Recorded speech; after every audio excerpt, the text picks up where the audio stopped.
Hello everyone and welcome to this first session on this two-part workshop on presenting effectively. Presentations are something that follow us through our academic lives, through our professional lives, and arguably even our personal lives.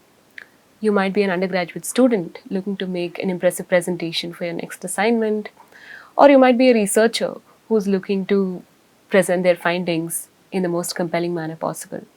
Or you might be a business analyst presenting your recommendations to a client, or you might just be the best man or a bridesmaid at your friend's reception looking to make a funny and memorable presentation. Regardless of what situation you're in, presentations form an important part of your lives, and which is why it is important for us to learn how to present effectively. In this session, we will deal with how to script the content for your presentation, and in the next two sessions we will deal with the more practical aspects of presenting effectively, which is designing good slides or visual accompaniments and learning how to do the actual presenting, which is learning how to deliver the presentation. Let me begin by inviting you to think about what a good presentation entails. What do you think are the three important elements that you need to pay attention to when you're beginning crafting a presentation? Well, first, of course, is the bottom line of your presentation, the message that you want to convey through your presentation, or the main argument of the topic that you're about to present on, right?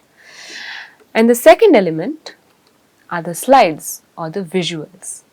Now, slides or visual accompaniments are not necessary for a presentation to go well, but if this aspect of your presentation is done well, it can greatly enhance the experience of presenting both for you and for your audience. So slides and visuals are also an important element of a good presentation.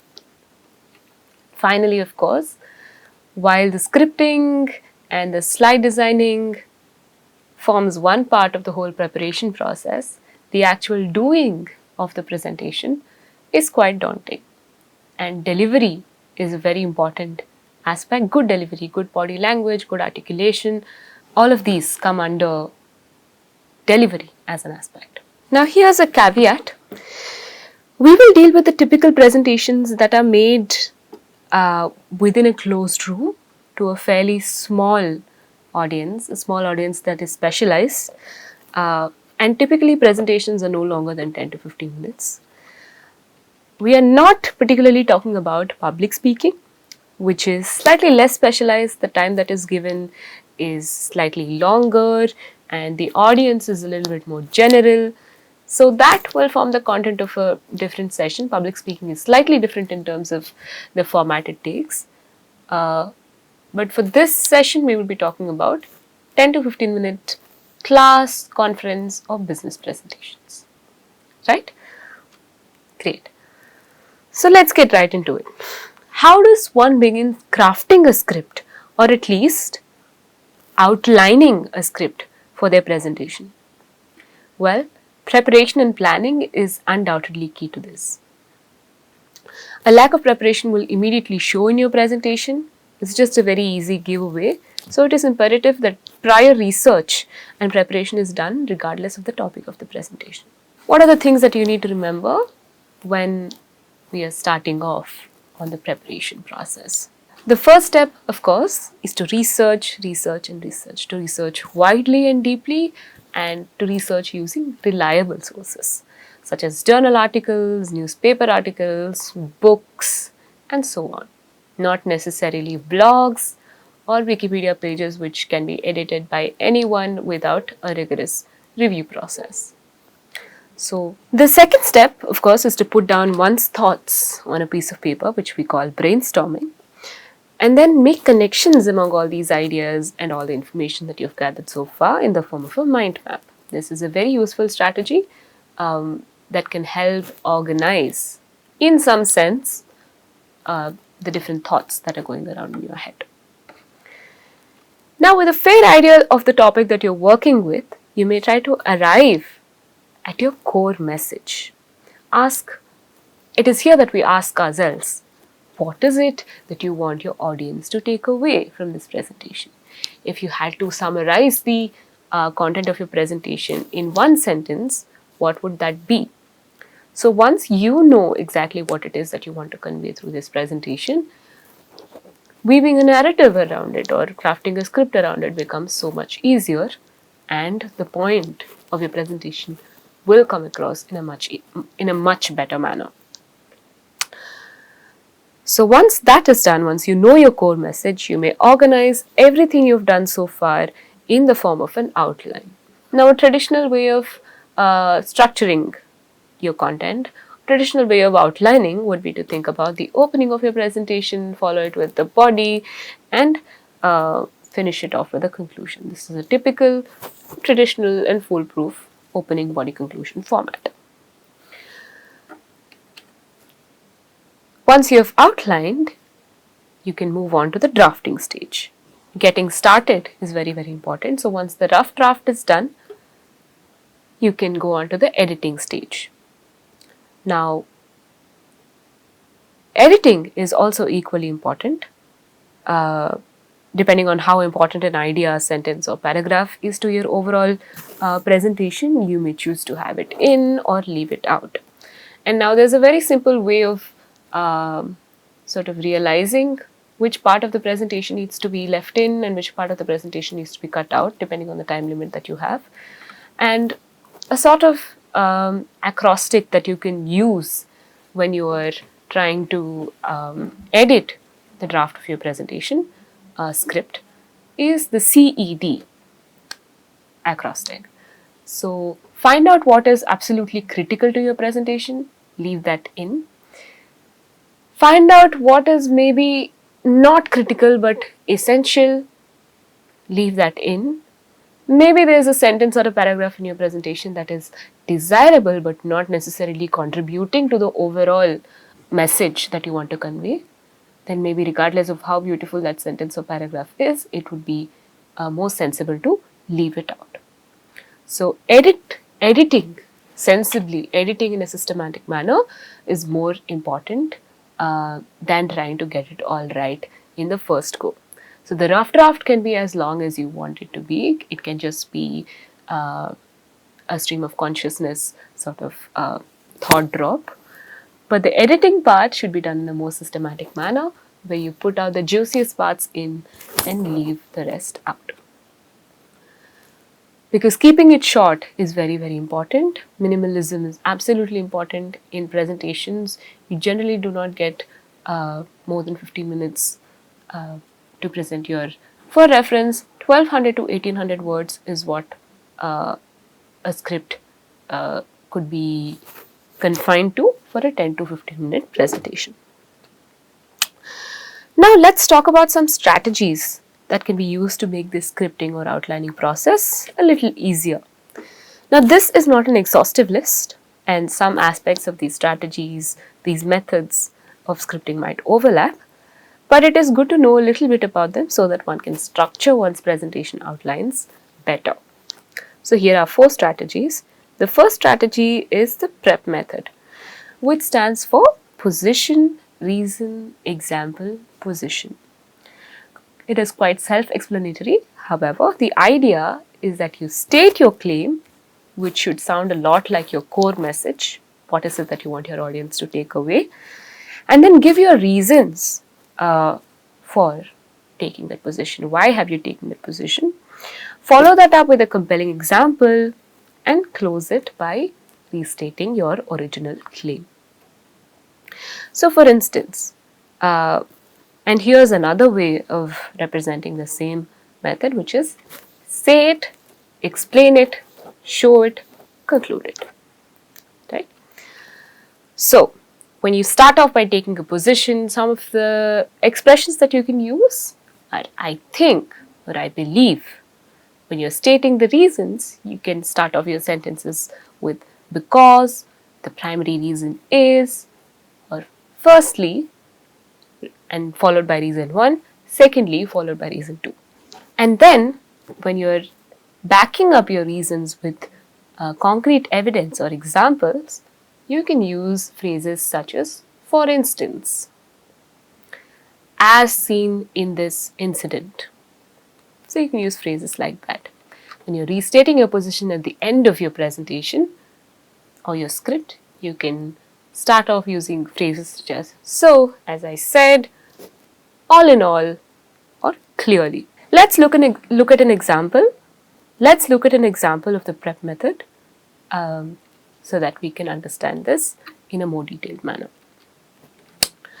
So the topic is germline genome editing via CRISPR should not be allowed by any government until the technology is fully developed. That is the topic. Now this is a debatable topic, and as we've already discussed, we've already seen, the prep method is ideal for when there is a debatable topic, when there's a point that you strongly believe in and that you want to make strongly, right? So here I am taking a position. I think that germline genome editing via CRISPR should not be allowed by any government until the technology is fully developed. And I give my reason for it, which is, at this nascent stage of development of the CRISPR tool, there are all too real risks of off-target effects that may destabilize generations to come. I back it up with an example now. For instance, Chinese scientist He Jianqi's experimental editing of the germline genes of two babies a couple of years ago was highly controversial within the scientific community because of how risky it was. We do not yet know how this incomplete procedure will affect the children who have been operated on in the years to come. Now that I've given the example, I go on to restate my original claim, which is, clearly, germline gene editing is an extremely risky process because of which future human generations may face unintended consequences, and it should not be encouraged until we know what we are working with. Right? So the position backed up by reason and evidence, followed by a restatement of the original claim. Now this can be a scripting strategy that you can use depending on the topic that you are given to present on. If it is a topic that has two argumentative sides to it, then you can choose one side, find out what makes that side or that argumentative side a pretty strong argument, and make your presentation based on that stance.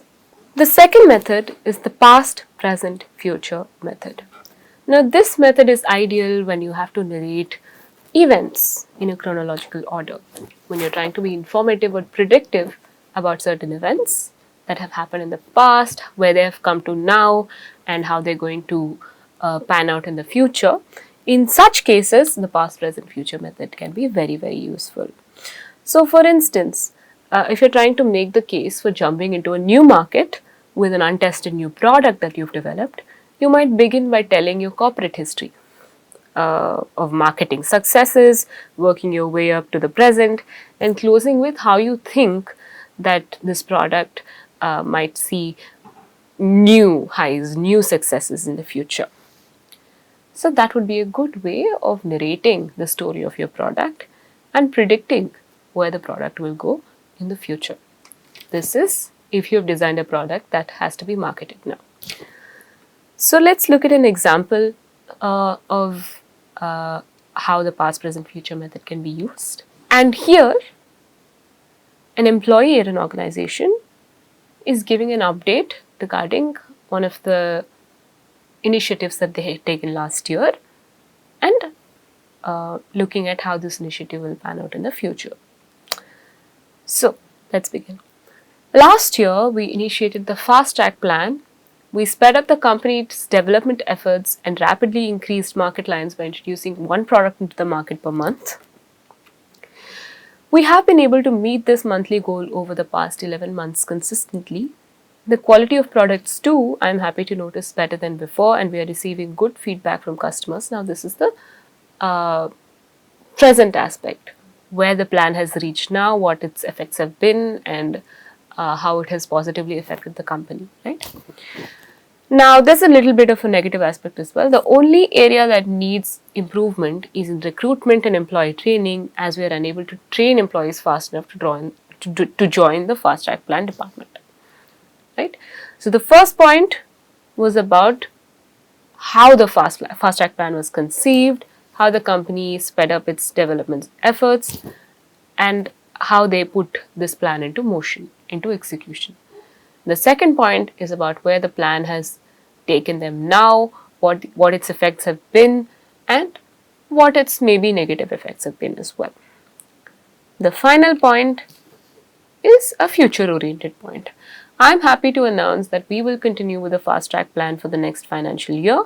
We will also ensure that recruitment is done faster and more efficiently through more thoughtful outsourcing. Right? So the past, present, future method has been used very, very effectively here.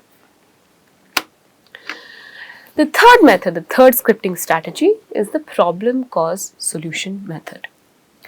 Now, this structure works well for business presentations or policy presentations where you're making a recommendation to a government or an organization regarding how a particular task should be carried out. So, you state the problem, you recognize the problem, you state the problem. You figure out the causes of that particular problem and then state those causes, and then finally end your presentation by developing a solution and presenting the solution. Right? So let's look at an example of the problem cause solution method as well. Suppose, and the topic here is that there's this streaming service called Fletnix, which has been unable to break into the Indian market and has not seen sufficient success in the Indian market despite its worldwide popularity. Now, the area manager within the Fletnix company is trying to break down what the reason behind this problem is and what solutions we can think about, we can develop and implement so as to solve this problem. Right? So, imagine this is a presentation that the area manager is making. Area manager of Fletnix is making.